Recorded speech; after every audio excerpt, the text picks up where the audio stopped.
Hey everybody, thanks for joining us again on another episode. Today we're going to have As the Raven Dreams at the end of the video here. He's going to be doing a couple stories, so hope you guys really enjoy his narration style. I'm a big fan of his. He's about to hit 10,000 subscribers, but I'll let you guys get into the video now. And yeah, that's about it. Alright, more at the end of the video as well, so stick around. And alright, bye. A few years back when I was 17 years old, I went to a party. Everything was alright, until the host started getting really intense and creepy. By that point it was around 3 AM, and I was pretty drunk. I decided to call an Uber in order to avoid any advances from the insistent guy. The Uber shows up, and I try to sober up when I get in. The driver starts making small talk with me. In the state I was failing to see all the red flags. He starts to ask me about the party I was at, and I told him about the creep. And then he told me it was because I was short and cute.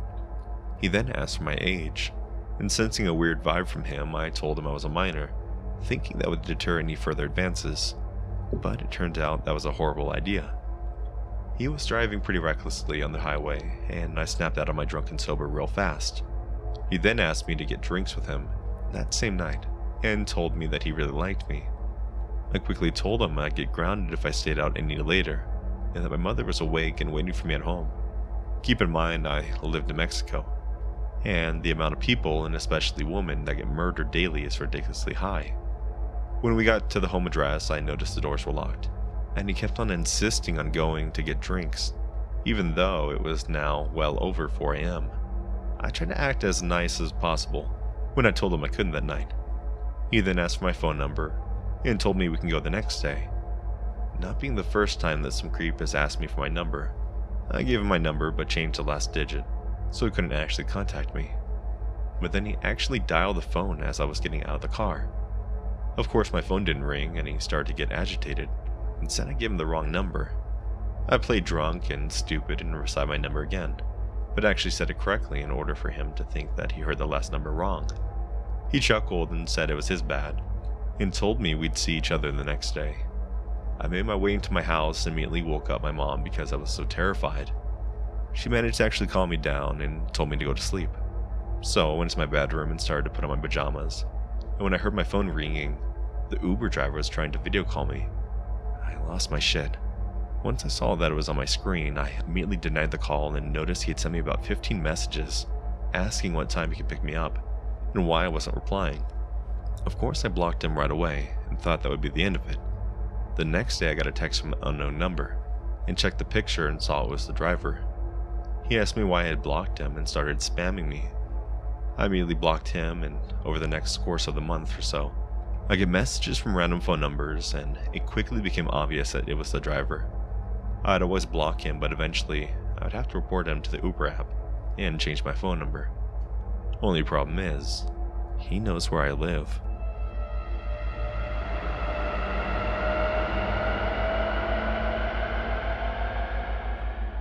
I went to the police station a few days ago to put down a complaint about some person who had scammed me when I was trying to get a graphics card. The guy who seemed nice overheard the conversation and proposed me to come over as he had spare electronic equipment that he did not use anymore, saying that if it could help anyone else, he'd be glad to give it out. Now, I didn't really put any hope into it, as it was unlikely that I'd find something interesting, but I took up the offer. He didn't have the fishy person aura, so I accepted coming over in a few days. I wouldn't show up alone though, just in case. A few days after, I go to the house with my brother. First, the guy is not wearing a mask, and he tries to shake my hand. There's this old person in the background watching us, beer in hand. I can see from here that the yard is a complete mess, things everywhere. He guides us inside, and we took a look around, and then he starts pulling stuff out of a bag. It's like 15 to 20 years old graphics cards that are completely worthless. So I told him that it ain't gonna work. It's too old. He tells us to follow him to the garage, which is even more of a mess than the yard. Things laying around everywhere, and there's a very dirty pool. Not even covered, although it was still in winter. He shows us one of the first generations of graphics cards, old and bulky. I tell him it ain't gonna work either, and he takes us to a shed behind the house with even more things. It's a shady place in a weird alley, and I freaked out a little bit because the older person who hadn't said a single word was following us. He rumbles through the shed and telling me the card he intended to give me was somewhere, but he doesn't find it. Too bad. I prepared to go away, but then he asks if I could look at the PC that he doesn't boot. I accept and I go inside the room, which is apparently the kids' room and it's messy as every other room. I approach the computer and it's missing keys, it's kind of dirty everywhere. I sit down with my brother and start fiddling with the computer. The grandpa appears out of nowhere and sits beside my brother, which kind of freaks me out by the way he was looking at us. I'm trying to fix the PC and the mother comes in and tells me she doesn't know much about computers, but she does go to the dark web. She asks me if I can check every single device in the house, make sure that they haven't been pirated, and she's being spied on. At that point, I look at my brother, confused, and we kind of mentally communicate. Yeah, we need to get out. It's starting to get weird. I tell the guy that I can't seem to fix it, and that it's above what I know. He's okay with it. The old man lights up a cigarette in the room as we get out of here. The guy keeps talking to us for about 5 minutes. They seem like they wanted us to stay. We then tell them that the bus we have to catch is getting there, so we have to walk quickly to get out of here. The mother stops us and asks if we're going to come back to inspect the devices are pirated or not. I just say that we'll contact them again. Panicked, I blocked the number and we got out of there.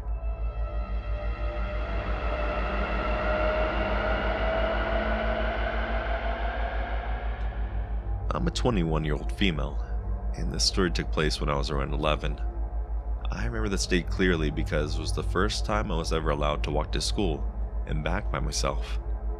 Up until the age of 14, I lived in what we thought was a safe place, in Chattanooga County, New York. Everyone knew everyone. If you thought you would get away with something, then you'd be prepared to have your ear abused by the time you get home. There was this one day though.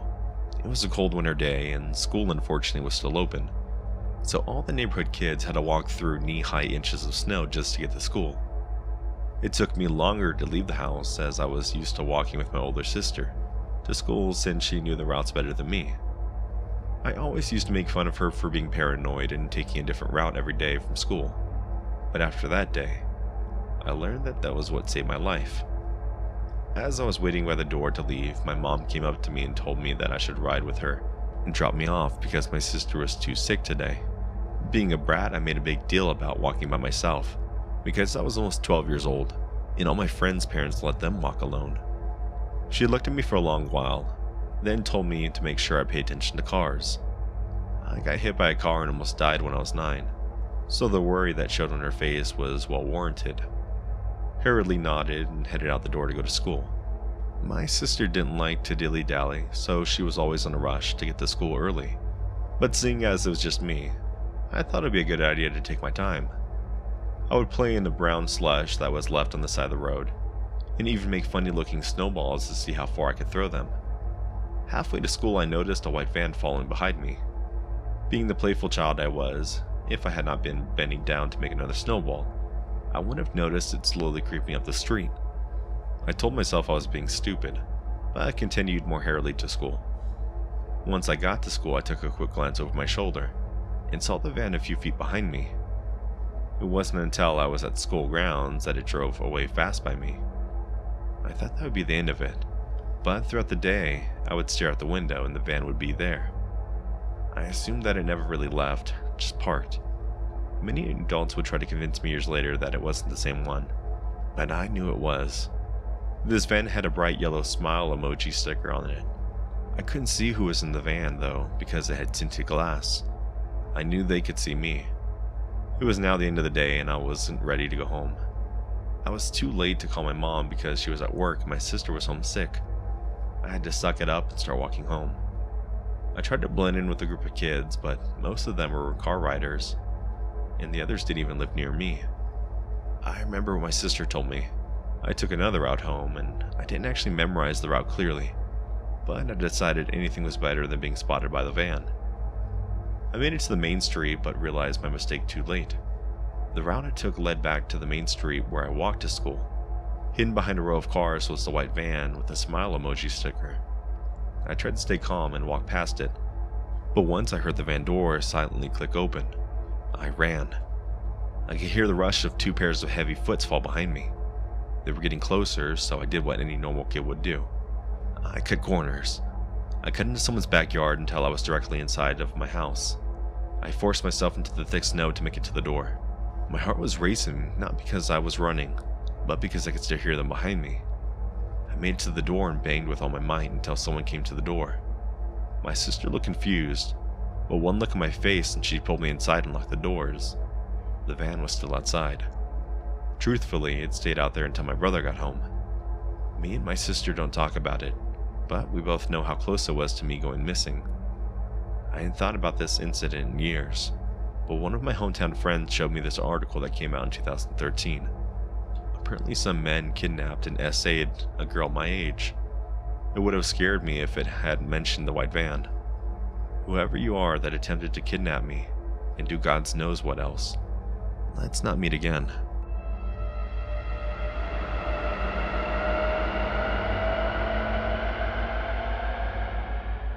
Sorry in advance for the long post, I need to get this off my chest.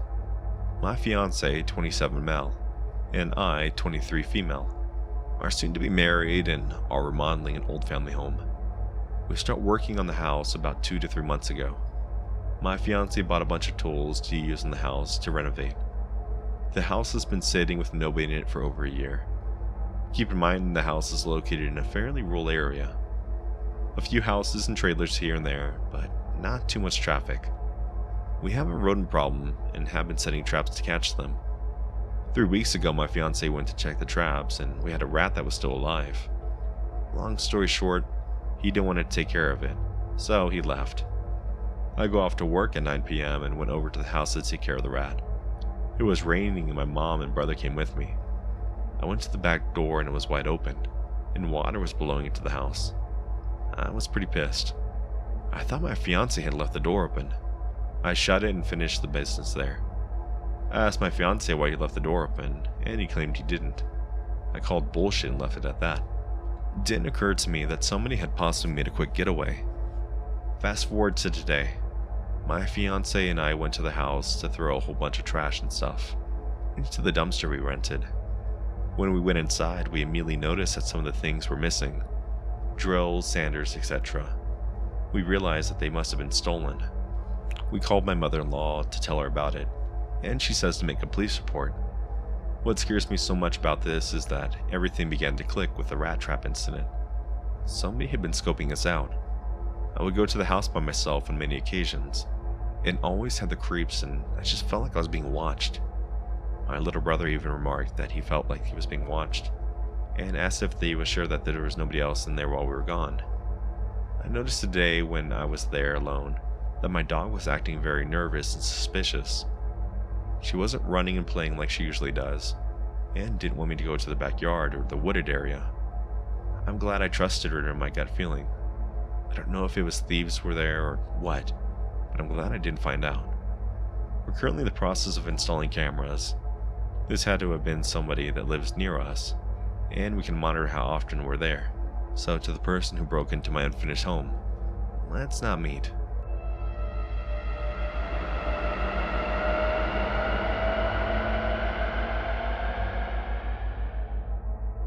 I used to work for a company that did a lot of survey work out in the woods and national forest areas. Basically, we were paid to walk the trails, take pictures of everything around, and report anything we find back to the park services. It may seem like a really weird and pointless job, but it's more about trying to determine if we have people coming out and using the land for things they shouldn't, camping in parts of the forest that are considered off limits, and also to survey the wildlife.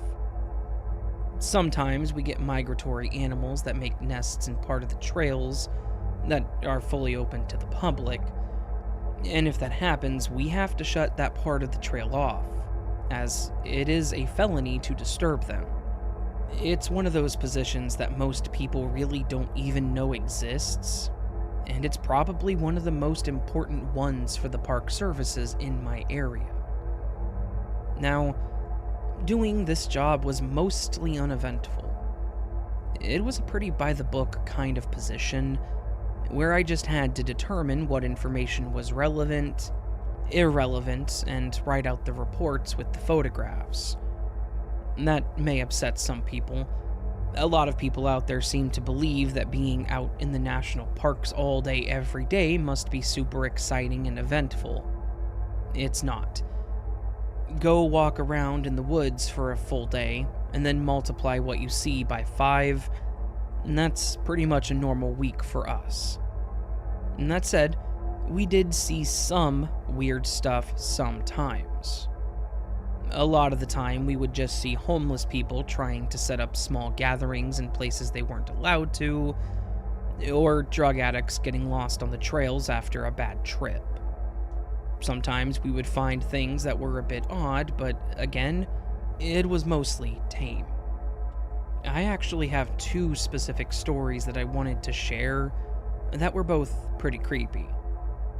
The first one happened during one of my first outings.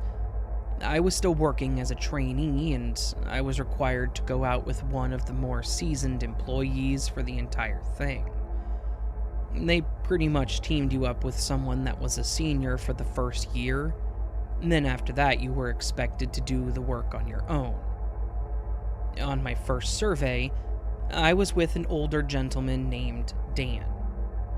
Dan had been doing this job for somewhere close to 12 or so years. Having done this for so long, there wasn't much that Dan wasn't accustomed to. He'd pretty much seen it all and knew exactly what to do in all situations.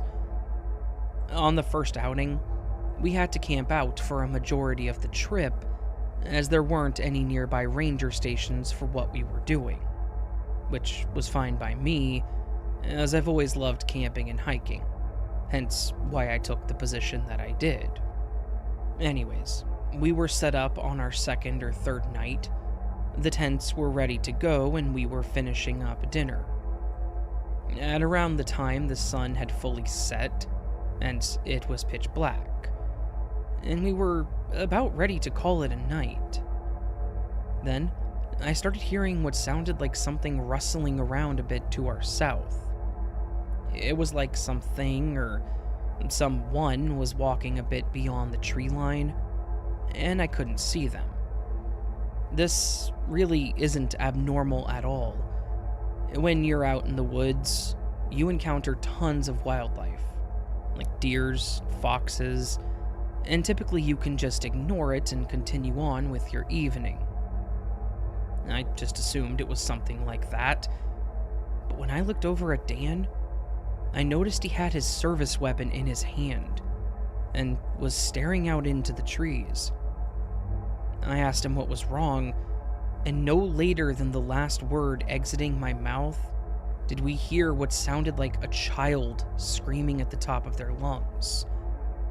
When I say screaming, I mean like they were yelling in absolute agony. And it 100% sounded childlike, high-pitched, whiny, and followed with what almost sounded like a sobbing. I stood up, confused, and started looking over to where it had come from. Dan grabbed my arm and pulled me back down as he watched the darkness. I asked him what the hell that was, and he just looked at me and said, "I have no earthly idea, but we're going to treat it like it was just a coyote and not pay it any more attention than we have." I was beyond confused, but the stern look that he was giving me was enough to tell me that I needed to follow his lead. I nodded, and we both turned in for the night. I will say that nothing else did happen.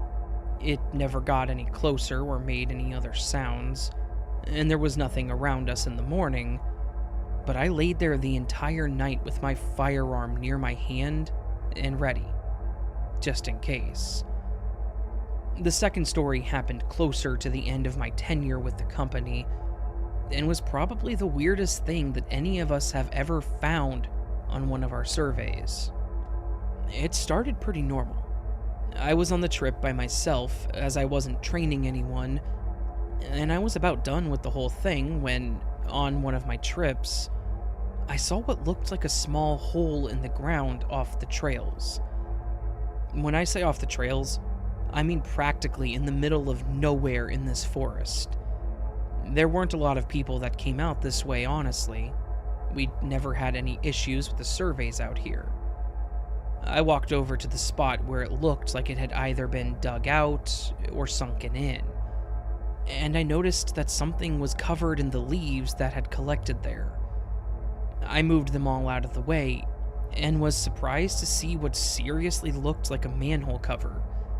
It was round and metal, and was pretty damn heavy. I was able to lift it up and kind of roll it over to the side when I realized why it looked like the spot had sunken in. Because it had.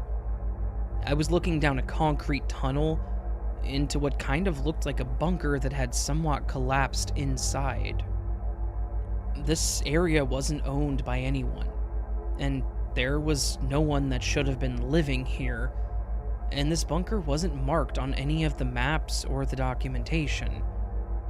I grabbed my radio and I called it into the station. They told me to stay there and informed me that they would call the authorities to check it out. They did, and I was pretty spot on with my guess. It was a bunker. It was a nuclear fallout shelter, to be exact. One that apparently no one ever knew existed. It was built sometime in the Cold War, most likely. Because of what it was, and the fact that no one knew what could be in the bunker, the officials had determined that they actually had to dig it up, which I completely understand.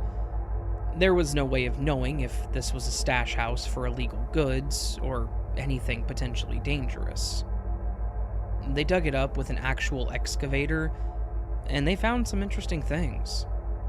First and foremost, they found the person that was living there. He was long dead, mostly just a skeleton at the point that we found him, which told me that he had probably passed away years ago and no one ever knew that he was there. It was pretty weird. They couldn't find anything that identified who he was, why he was there, or honestly how he had managed to build and hide in this bunker for so long. There wasn't anything illegal in the bunker, just a lot of canned foods and books, as well as a few photos of seemingly random landscapes. It's the weirdest thing that this guy had managed to build this bunker that long ago and fly under the radar. My thoughts are that he built it and then just never left. But this begs the question of why. Why did he decide to go underground like that? To the best of my knowledge, they never identified who he was at all, and he's basically marked as a John Doe. This was several years ago at this point, so he probably fell into the cold case files, as there wasn't any evidence of foul play, and he likely just died of natural causes. It's just that no one found him or knew he was there until the bunker had collapsed. In the end, he went off the grid, and even after death, that's where he remained.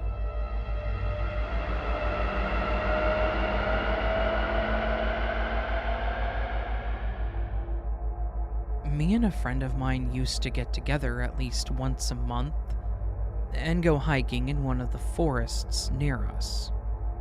We even made a few trips into the local national park because we wanted to get through all of the trails. The one by us has a few different paths in it, and that can take some time to get through, so we dedicated each trip to one path. However, that's also because we tend to divert off the trails so we can get away from the groups of people and tourists, and actually look around and enjoy the view. This event occurred one of the times we were going through that very park. We gathered our normal bag of gear that we took with us: water, a couple of snacks, a few emergency items like a small knife, first aid kit, things like that. And we met up at the park. I typically left my cell phone in my car because once we got deep into the trees, it was kind of worthless anyways. My friend Troy, though, always kept his on him, even though he always had the same result. So we got there and started heading to the last path that we hadn't tried before. This one was a bit more of an incline, so we found ourselves taking a few extra breaks on our way through. It was also towards the beginning of summer and was super humid that day, so I know that was probably part of it. We stopped and waited for people to pass and looked around to try and find a good place to divert from the path. We finally found one as we estimated where the lake would run and decided we wanted to head towards that. We walked over by some trees, past a pile of dead branches and other debris, and were now no longer in view of said path. The trees provided some shade too, which did make it a little easier on us as well. I don't feel like it was long after this point that we ended up running into this guy. We were laughing and joking about something, and we were pretty loud about it, when I saw this guy just standing in front of the tree. I nudged my friend to get their attention, and they stopped and they looked at them with me. This guy didn't even look back at us, and the way he was dressed was even more bizarre to me. He had one of those thick, puffy jackets on, with some really dirty and ripped jeans. He also had some long hair that looked like it hadn't been brushed in a while, as you could see the huge knot in the back of it. I didn't know what to do, so I just apologized for disrupting him, and when he still said nothing or looked over, I motioned for my friend to walk around him so we could keep going. As we did, I looked back to see his face, and I noticed that it looked just as dirty. But it was more the look on his face that confused me even more. He looked very cross, like he was trying to remember something or was extremely angry about something. I'm curious to know if he was really mad or possibly injured or lost. I asked him if he was okay, and I didn't get a response. As my friend was telling me not to, I decided to approach him to, I guess, get a better look at him. Still, he didn't take his angry look off of the tree in front of him. When I got closer, I also noticed that the dirt on his face looked flaky, like it was dried blood. So I again asked him if he was okay or if he needed any help, but still nothing.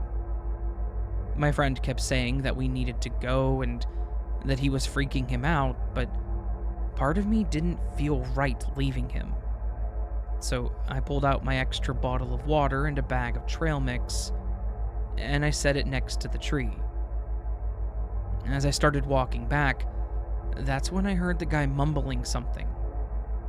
So I turned back around thinking he was talking to me. He was just mumbling a bunch of nonsense though, as I couldn't make out anything he was saying.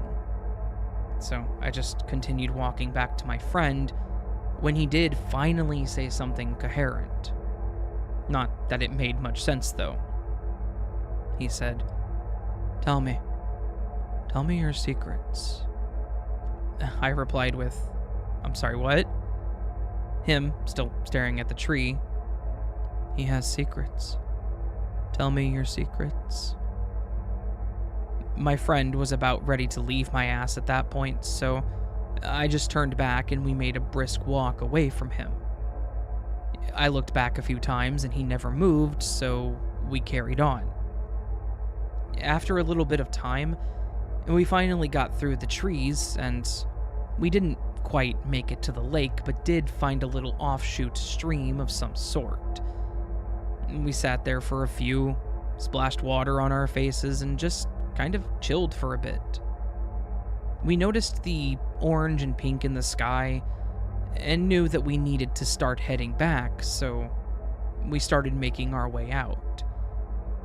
As we were walking, I was curious if that guy was still there so I could report it to someone to let them know, because that definitely was not normal, and he probably needed help.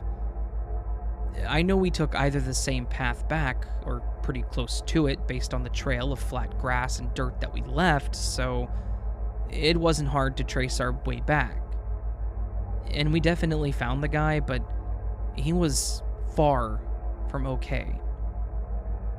As we approached, it looked like he had his hands on the side of the tree, and we could hear grunts or mumbling as we got closer. Again, my friend stayed back while I got closer, and this guy was seriously smashing his head into the same tree repeatedly. There was blood all over his face, his hands, his chest. You could see the blood dripping on his shirt and coat, getting caked into his beard, and all over the ground in front of him. On top of this, he was now screaming, "Tell me why. Tell me why. What are you hiding?" Over and over with every smash. While this is happening, my friend is yelling behind me, "What the hell are you doing? Don't touch him. What is wrong with him?" And I'm just trying to figure out what the hell to do. If this guy didn't stop soon, he's going to cause some serious damage or even kill himself. I decided to basically pummel him, but it didn't even faze him. He started crawling back to the tree to keep going. I told my friend to run back to get help because I didn't want to leave him alone, but I wasn't going to be able to stop him and make him come with us. My friend didn't waste any time though, and he took off back towards the trails. I tried a few times pulling him away from the tree, but every time he would make his way back to it. With how many times I repeated this insane process, it seemed like my friend got back at record speed. Thankfully, he was accompanied by a park ranger who was able to subdue the man enough to get some ties on his wrists and get him to sit on the ground. From there, though, he just rocked back and forth sitting on the ground as he screamed and cried. Some police showed up too. We gave them our statement and had to try and convince them that we had nothing to do with him, except for trying to save his life. And then we were finally allowed to leave. We wanted to see what happened with the guy though, so we sat in my car and waited to see him come out. When they came down to the entrance, the guy was sitting in the back of one of the little trailers the ranger drove around in, and he looked out of it. I don't know what happened to him from that point on, though. The only other update we got was when a detective called me and asked if I had seen anyone else with him. And he mentioned that because they'd found other items indicating that there may have been someone with him at some point. I did tell them that I had left food and water for him, and I even mentioned the brand so they knew, and they said that that wasn't what they meant. They explained that they had found some clothing and a note. They wouldn't give more information than that, so I assumed it's probably important or serious, maybe, but I saw nothing else there. So, yeah, that was the last time that I saw that guy, obviously. And the last time I was ever approached about it, other than when my friend brought it up to remember or tell someone else about it. We did go back to that trail that same month.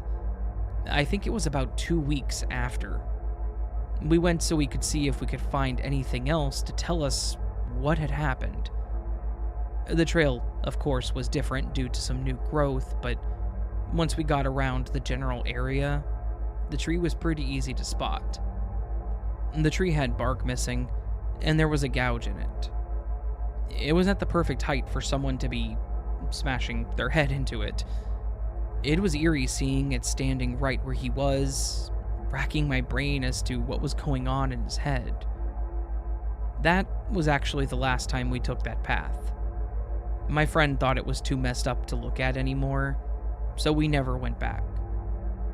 I know it's entirely possible the guy was just a little messed up and that there was nothing else to it other than he needed help, but that is just a scene that I can never get out of my head.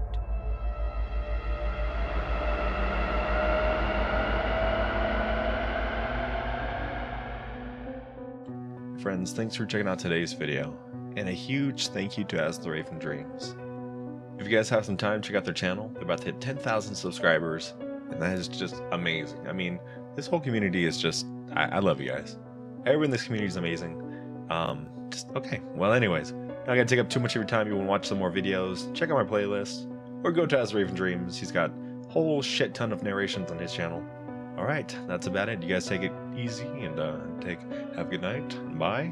Baba Ganoush. Adios. Alright, bye.